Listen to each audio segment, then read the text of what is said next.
안녕하세요. 미국과 한국을 오가면서 스타트업과 기술 변화에 대해서 동영상 콘텐츠를 만드는 크리에이터 태용입니다.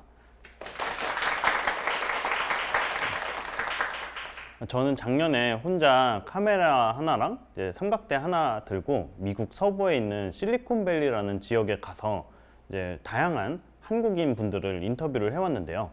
그러면서 이제 제가 경험한 실리콘밸리라는 동네, 그쪽 사람들에 대한 이야기를 한번 해볼게요. 실리콘밸리가 어딘지 아시는 분? 실리콘밸리는 못 들어봤어도 실리콘밸리에 있는 회사들은 많이 들어봤을 거예요. 여러분들이 이제 좋아하는 애플, 그리고 구글, 그리고 어도비라고 이제 뭐 포토샵, 일러스트, 뭐 영상 편집 툴 만드는 회사, 그리고 넷플릭스라는 이제 그런 콘텐츠, 막 영화 보고 다큐멘터리 보기 좋은 그런 것들부터 시작해서 페이스북, 인스타그램 이런 것들이 다 실리콘밸리라는 한 동네에서 만들어졌어요. 실리콘밸리는 미국 이제 캘리포니아주 이제 서부에 있는 LA와 시애틀의 한 좀 사이 정도 지역에 좀 작은 동네예요. 제가 봤을 때는 한 차 타고 한 1시간 정도면은 위아래로 이렇게 돌아다닐 수 있는 되게 크지는 않은 동네예요. 1시간에서 1시간 반. 근데 그 동네에 전 세계를 이렇게 기술로 바꾸고 있는 기업들이 이제 모여 있는 거예요. 그래서 제가 실리콘밸리를 간 이유는 그래요. 실리콘밸리에 있는 뭐 마크 저커버그, 일론 머스크, 그리고 뭐 스티브 잡스, 뭐 구글의 창업자들, 이 사람들이 있는 사는 동네가 과연 어떤 동네일까? 저기 있는 사람들은 얼마나 뛰어났길래, 뭐가 다르길래 매번 이렇게 인공지능도 만들고 아이폰 같은 것도 만들고 페이스북도 만들고 어떻게 그럴 수 있을까? 이게 궁금했어요. 처음에는 이제 청년이 좀 젊은 친구가 창업을 한다 그러면은 주변 친구들이 되게 멋있게 봐줘요. 야, 하고 싶은 거를 하고 살아서 넌 정말 멋있다. 나는 이제 취업 준비로 바쁜데, 나는 고시해야 되는데, 뭐 너는 어떻게 창업을 하냐, 자기 삶을 추구하냐, 망할 수도 있는데 되게 멋있다. 이런 칭찬과 격려들을 되게 많이 해줘요, 초기에는. 근데 한 번의 실패, 두 번의 실패 이런 걸 겪고 이제 남들, 이제 다른 친구들 취업할 때도 이제 계속 창업 붙잡고 있으면은 막 이런 소리를 듣더라고요. 넌 왜 하고 싶은 것만 해? 이런 이야기를 하면서 이제 어떤 친구들은 쟤는 취업을 못해서 계속 창업을 붙잡고 있는 거다. 뭐 이렇게 좀 나쁜 소리까지 하고 그러더라고요. 저도 어떻게 보면은 되게 자존감이 높고 제 삶을 주도적으로 사는 애였는데 뭐 주변에 친구들도 그렇고 부모님도 그렇고 자꾸 이런 소리를 듣다 보면은 자존감이 되게 낮아져요. 어쩔 수 없더라고요. 그래서 실리콘밸리로 떠날 때 좀 마음은 이랬어요. 내가 원하는 나는 저기 있는 사람들처럼 되게 멋있는 사람들, 능력 있고 세상을 바꾸는 사람들인데 실상 그렇지 않은 것 같다 라고 하면서 막 자존감도 떨어지고 좀 화나기도 하고 어디 그냥 속된 말로 쌍판떼기나 한번 보자, 좀 이런 마음이었어요.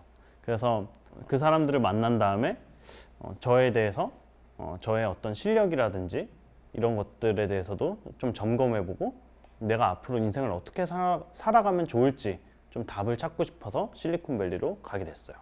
350만 원 들고 있었고, 그리고 43일 동안 실리콘밸리에 있었는데 아는 사람이 한 명도 없었어요.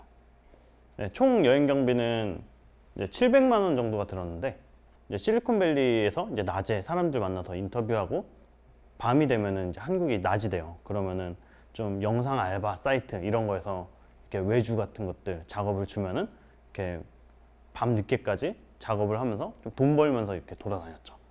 그래서 처음에는 이제 사람들한테, 사람들도 저를 모르고 저도 사람들을 모르니까 좀 저를, 제 스토리를 재밌게 봐줄 사람 한 명이라도 컨택하면 좋겠다라는 생각이 들어서 공항에서 출발하기 전에 이렇게 자기소개 영상을 찍어가지고 샌프란시스코 한인 커뮤니티라는 이제 페이스북 그룹에 올렸어요. 콘텐츠 크리에이터로 활동하고 있는 김태용이라는 사람인데, 내가 막 사업도 많이 망했고 한국에서 뭐 4차 산업혁명이니 뭐니 하면서 일자리 없어진다 이런 것 때문에 많은 사람들이 불안해하고 있다.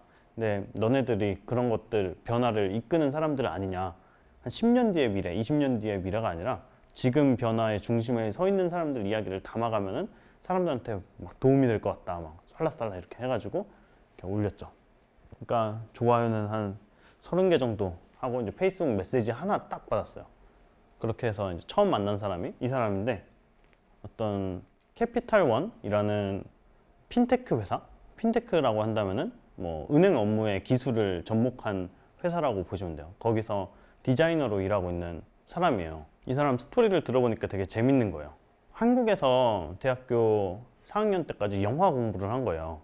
네, 아시는 것처럼 영화판이 많이 힘들잖아요.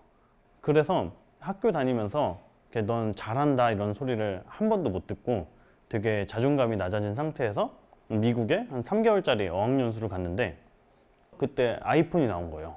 근데 아이폰이 나오는데 이전에는 되게 막 움직이지도 않고 뭐 버튼 누르는 이런 식이었잖아요. 근데 손가락으로 움직이는 디자인이 너무 신기해서 저걸 배워봐야겠다 하고 갑자기 영화에서 디자인을 하게 됐고, 디자인 첫 수업 때 선생님이 디자인 할 줄도 모르는데 막 작업을 하고 있는데 그걸 보더니, 와, 영교야, 너 진짜 잘한다. 너의 어떤 한국적인 감성과 어떤 미국적인 어떤 감성이 결합되면 넌 정말 좋은 디자이너가 될 것 같다, 이런 말을 해준 거예요.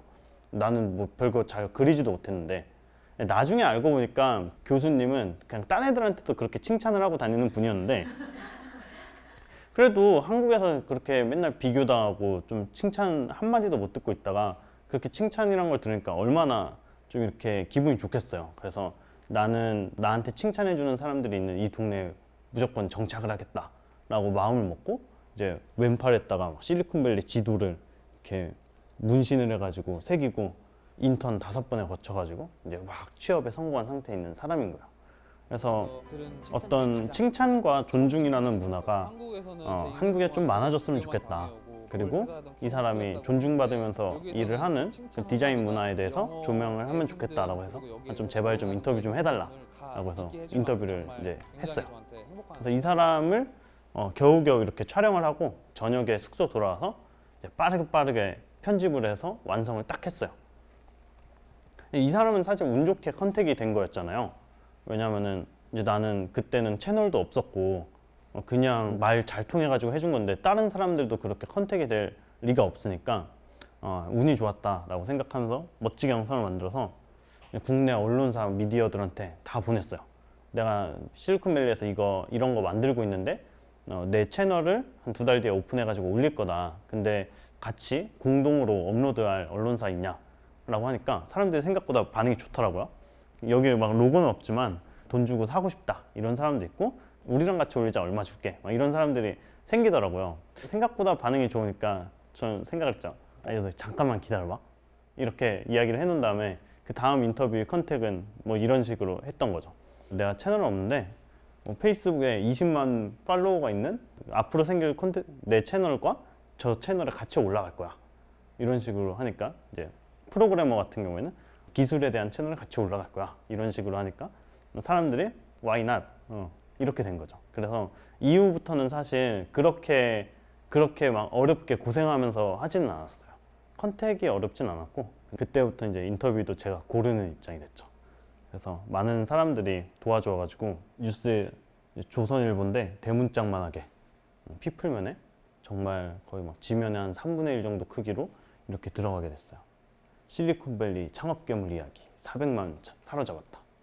근데 사실 이게 한국 미디어나 이런 데들이 참 제가 어느 날 뿅 하고 나타나가지고 이렇게 콘텐츠를 만든 줄 아는데, 여러분들이 기억하셔야 될 거는 저는 이전에 3번의 창업 경험이 있었고 한 6년 동안 열심히 해가지고 콘텐츠가 잘 될 수 있었던 거다. 꾸준히 좋아하는 거 하는 게 중요하다. 이거는 넘겨짚고 넘어가면 좋겠어요. 실리콘밸리에는 그 사람들을 좀 하나로 묶을 수는 없지만 좀 크게는 2가지 종류의 사람들이 있었던 것 같아요. 정말 그냥 집에 돈이 많고 명문대 나와서 삼성, LG 들어가듯이 뭐 구글, 뭐 애플 이런 데 들어간 사람들이 많았어요. 그런가 하면은 이제 다른 한쪽 같은 경우에는 정말로 내가 삶에서 일이라는 게 중요하고 내 가치관을 존중받는 게 되게 중요하고, 그게 자기 주변 환경에서는 좀 이뤄낼 수 없기 때문에 돌고 돌아서 방황하다가 정착한 사람들이 되게 많았어요. 저는 사실 그런 사람들을 위주로 많이 주목을 했어요. 이분 같은 경우에는 픽사에서 이제 레이아웃 아티스트라고 해서 촬영 감독이라고 보시면 되는데, 한국의 3D 애니메이션이 이제 발달하지 않았잖아요. 이제 본인은 정말 대학교 한국에서 졸업한 후에 3D 애니메이션을 하고 싶었는데 3D 애니메이션 시장이 없어지니까 한국에서는 이제 진로를 추구할 수가 없게 된 거죠. 그렇기 때문에 좀 없는 돈 털어가지고 이제 애기하고 부인 됐고 이제 늦게 실리콘밸리에 가서 픽사까지 취업을 한 사람. 영상들 다 재밌어요. 한번 들어가서 보세요. 이 사람 같은 경우에는 대학을 4번 다닌 사람이에요. 한 100만 명 정도 봤는데 이 사람 영상을 한국에서 2번, 미국에서 2번 다녔어요.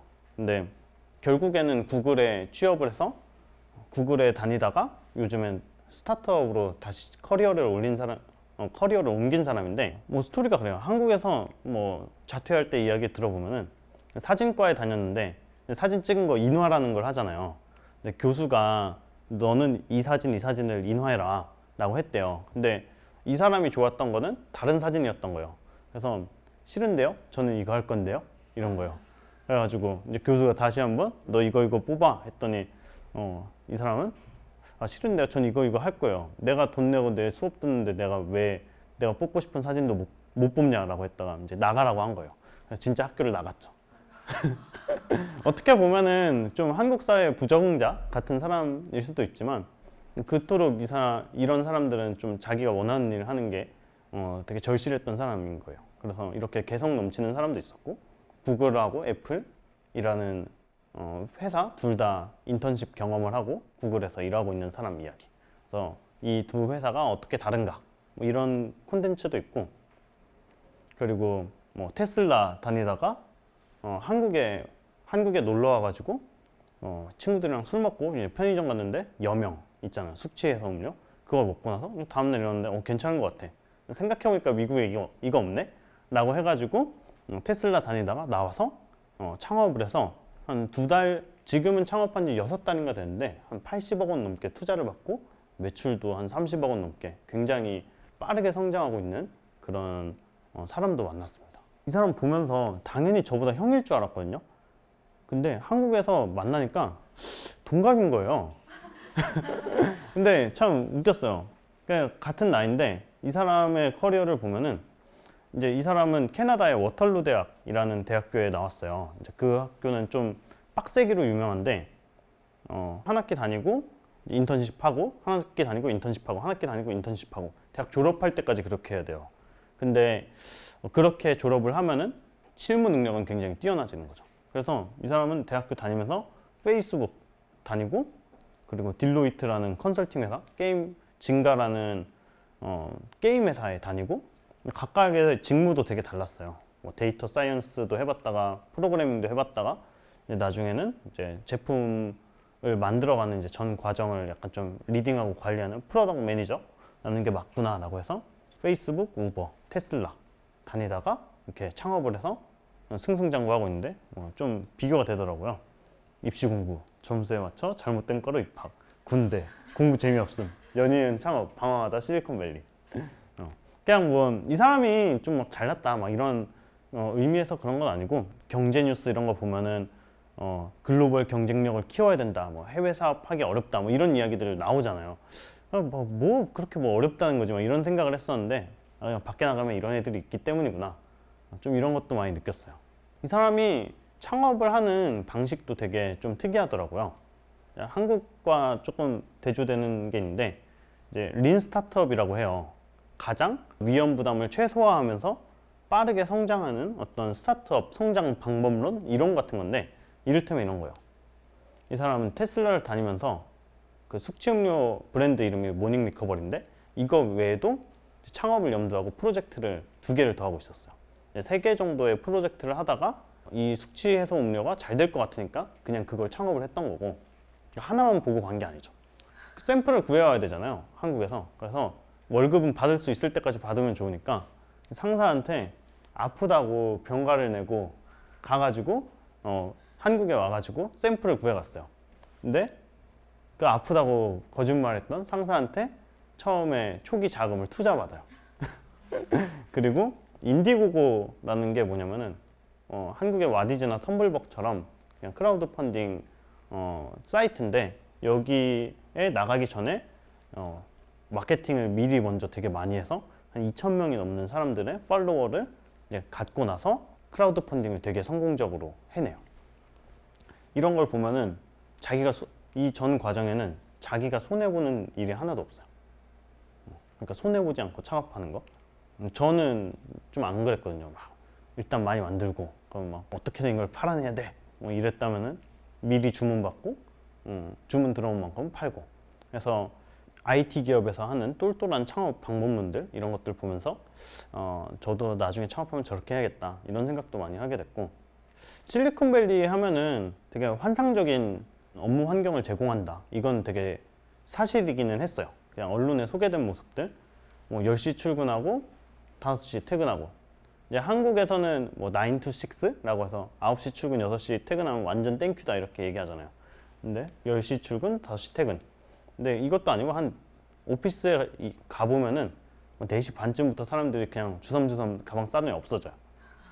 근데 뭐 그렇다고 이 사람들 이제 집 가서 놀고 이런 건 아니에요. 그냥 뭐 자기 할 일 하고, 그리고 정보 교환하기 위해서 뭔가 노력하고 나누면 그런 것들은 있어요. 그리고 재택근무 활성화, 특히 가족 이런 걸 되게 중요시 해서 좀 애가 있거나 이러면은 뭐 한 5일 중에 한 2, 3일 정도는 그냥 집에서 일하고 이런 경우가 되게 많고, 휴가 무제한 이런 것도 있고, 뭐 개발자 그러니까 하면은 이제 연봉이 한 1억 2천, 그리고 디자이너 같은 경우에는 한 8천만 원 정도 이렇게 받는 거죠. 이거의 기반에는 좀 되게 냉혹한 실력주의가 있어요. 그러니까 실력이 없으면은 이 동네 밖으로 자연스럽게 사람들이 나갈 수밖에 없게끔 하는 그러한 생태계가 구성이 돼 있어요. 우선 이거를 말하기 전에 가가지고 실리콘밸리라는 데를 보니까 생각보다 되게 복잡하게 구성된 동네더라고요. 가가지고 알게 된 건데, 그냥 한 장으로 요약하자면은 좀 이런 동네인 것 같아요. 이렇게 해서 지금의 실리콘밸리가 있게 된 것 같아요. 기회의 땅. 그러니까 한 200년 전쯤에 캘리포니아 지역에 엄청나게 큰 금광이 발견되면서 전 세계 사업하는 사람들이 여기 다 몰렸어요. 정말 인종이나 뭐 문화나 이런 거 상관없이 돈이다 하고 온 거죠. 그리고 1차 세계대전, 2차 세계대전 이런 것들을 거치면서 태평양 옆에 있잖아요. 그러다 보니까 미사일 막아야 되죠. 미사일 막으려면은 레이더 기술 이런 것들 발전을 해야 되니까 뭐 스탠포드 대학 이런 데다가 연구 자금을 엄청나게 주고 어떤 국방 연구를 많이 한 거예요. 그런 것들이 지금의 항공 우주 기술, 인터넷 기술, 컴퓨터 기술에 되게 많은 근간이 돼요. 그리고 소련하고 냉전하던 80년대 뭐 7, 80년대 이런 시절 소련과의 냉전기 때는 달에 먼저 누가 로켓을 쏘아 올리느냐 이게 중요했잖아요. 그래서 여기에 막 나사 뭐 이런 데가 생기고, 거기서 이제 어떤 지금의 어떤 컴퓨터 칩 같은 거에 기반 기술들이 많이 생겼어요. 그래서 그 연구를 주도하던 어떤 터먼이라는 교수가 있었는데, 그 사람이 또 되게 창업을 되게 장려하던 교수였어요, 운 좋게. 그래서 그 회사의 제자들이 HP 그리고 뭐 인텔 이런 회사를 창업을 했고, 이 사람들이 좋은 사람들이었어요, 운 좋게. 그래서 막 스티브 잡스 같은 망나니들이 막 이렇게 막 배고프다 막 밥 달라, 부품 달라 막 이러면은 그래도 이제 예쁘게 막 재워주기도 하고 부품도 주고 만들어봐라, 이런 좀 기업가 문화, 선배 기업가가 후배 기업가들한테 좀 잘해주는 그런 문화들이 있었고, 그게 지금까지 이어져 내려오고, 그 이후로는 국가가 되게 이 생태계를 활성화를 위해서 많은 역할들을 하더라고요. 그냥 제가 느낀 실리콘밸리는 좀 정답이 아닌 더 나은 가설, 더 나은 가설만 있을 뿐이다 라는, 더 나은 가설을 향해 나아가는 그런 실용주의적인 스타트업 생태계다. 그래서 되게 성과가 중요하고 니도 나도 정답이 없어 라는 생각이 이제 기본적으로 있기 때문에 아이디어나 어떤 비즈니스 같은 걸 투명하게 공개를 할 수 있고 그런 동네다. 근데 아까 뭐 말씀드린 것처럼 뭐 안 좋은 점 되게 많아요. 해고, 자유롭고 이런 삶을 그냥 다 좋아하는 건 아니잖아요. 좋아하는 사람도 있을 수가 있겠지만, 그리고 뭐 치안도 되게 좀 불안한 면도 있고, 그리고 홈리스들 되게 많아요. 망한 사람들이 많다 보니까 그리고 집값도 너무 높아지고 그러다 보니까 길거리 막 지천에 막 똥 오줌 이런 것들이 많이 있어요. 그래서 좀 냄새나는 동네도 많고, 근데 부유한 동네는 되게 부유하고, 그리고 원룸 월세 이런 게 막 쪽방살이 하는데 한 300만 원 이렇게 내야 되고, 아니면 되게 구석진 데서 살아야 되고, 그리고 막 소득세가 되게 높아요. 막 34, 35%이 정도가 돼서 이것저것 다 따지고 보면은 그냥 한국에서 현대기아차 다니는 게 짱이다. 좀 그런 생각이 들더라고요. 그런데도 이제 사람들이 실리콘밸리에서 일하는 이유가 있다라고 한다면은, 엔지니어는 그래도 돈을 많이 벌어요. 그리고 연차가 쌓이면은 월급도 많이 올라가니까 성과가 좋고 그러면. 그래서 되게 직군마다 이 동네에서 일하는 이유가 되게 다르더라고요. 엔지니어들은 이 동네가 날씨도 좋고 존중받고 개발자들을 위한 문화들이 많이 발달이 돼 있으니까 좋아하는데, 뭐 디자이너 이런 사람들은 약간 이렇게 좀 팍팍한 게 있어요. 뭐 이렇게 7, 8천만 받아도 뭐 세금 다 떼고 나면 대충 계산이 되잖아요.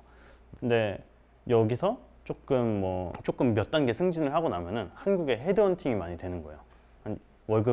월급 그대로 쳐주고 한두 단계 정도 승진시켜 줄 테니까 한국에 와서 디자인을 해라, 이런 오퍼들이 많이 와서 좀 그런 거를 기다리면서 이제 귀국할 거를 이제 고려하면서 일하고 있는 사람들도 있고, 창업가 같은 경우는 그냥 창업은 실리콘밸리에서 해야지 막 이렇게 그냥 와보는 사람들이 일단 되게 많은 것 같고, 그냥 아니면 정말 큰 꿈을 꾸고 오는 사람들도 많은 것 같고 그렇습니다. 그래서 되게 직군마다 다르고 사람마다 다르다. 근데 배울 점 같은 게 있다면은 이런 게 있는 것 같아요. 실패에 대한 인식.